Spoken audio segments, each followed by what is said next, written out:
शहर के एक कॉलोनी में एक बुजुर्ग अंकल और आंटी रहते थे। वह कॉलोनी अभी जल ही बनी थी, इसलिए उसमें 4 से 5 घर बसे हुए थे। इसका बेटा उन्हें छोड़कर अपनी पत्नी के साथ विदेश में रहता था, क्योंकि उसकी पत्नी यह नहीं चाहती थी कि वह घर पर रहकर अपने सास ससुर की मदद करे। ये बुजुर्ग अंकल और आंटी जिस कॉलोनी में रहते थे, उन्हें हमेशा से यह डर रहता था कि कहीं कोई घटना ना हो जाए, इसलिए वे ज्यादा घर से बाहर नहीं निकलते थे। लेकिन उसका यह रूटीन था कि वह हर सुबह सूरज निकलने के बाद टहलने के लिए निकल जाते थे।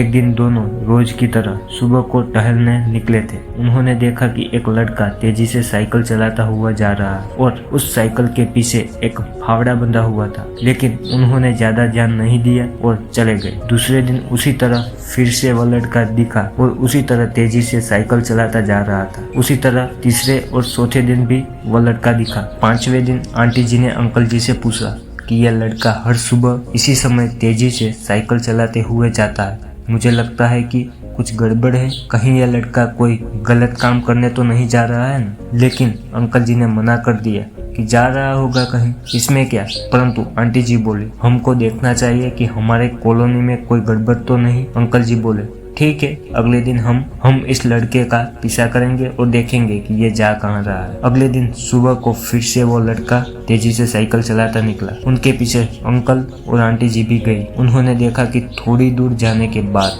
वह लड़का एक पेड़ के पास साइकिल खड़ी कर दी। उसी पेड़ के पास थोड़ी सी खाली जमीन पड़ी थी और उसे वो खोदने लगा। अंकल और आंटी जी ने कुछ देर तक देखते रहे कि यह लड़का क्या कर रहा है, लेकिन लड़का जमीन खोदे जा रहा था। कुछ देर बाद उन्होंने लड़के से पूछा कि आप ये जमीन क्यों खोद रहे हो। लड़के ने मुस्कुराते हुए कहा कि अंकल जी, मैं आप दोनों को रोज देखता हूँ, लेकिन आपको मुझसे डरने की जरूरत नहीं है और यहाँ जमीन इसलिए खोद रहा हूँ कि मेरी नई नौकरी लगी है। अंकल ने पूछा, कहाँ नौकरी लगी है, ऐसा कौन सा काम है जिसमें जमीन खोदनी है। लड़के ने कहा, मैं बड़े दिन से बेरोजगार था, फाइनली मुझे एक फार्म हाउस में काम मिला है और उन्हें ऐसे लड़के की जरूरत है जिसे काम करने का अनुभव हो, और मेरे पास कोई भी अनुभव नहीं है, इसलिए मैं रोज यहाँ फावड़ा लेकर आता हूँ और जमीन खोदने की प्रैक्टिस करता हूँ, ताकि जैसे ही नौकरी पर काम शुरू हो उसमें हमें निकाल ना दिया जाए। इसलिए रोजाना मेहनत कर रहा हूँ, कोशिश कर रहा हूँ। उस लड़के की बात सुनने के बाद अंकल और आंटी जी ने लड़के को आशीर्वाद दिया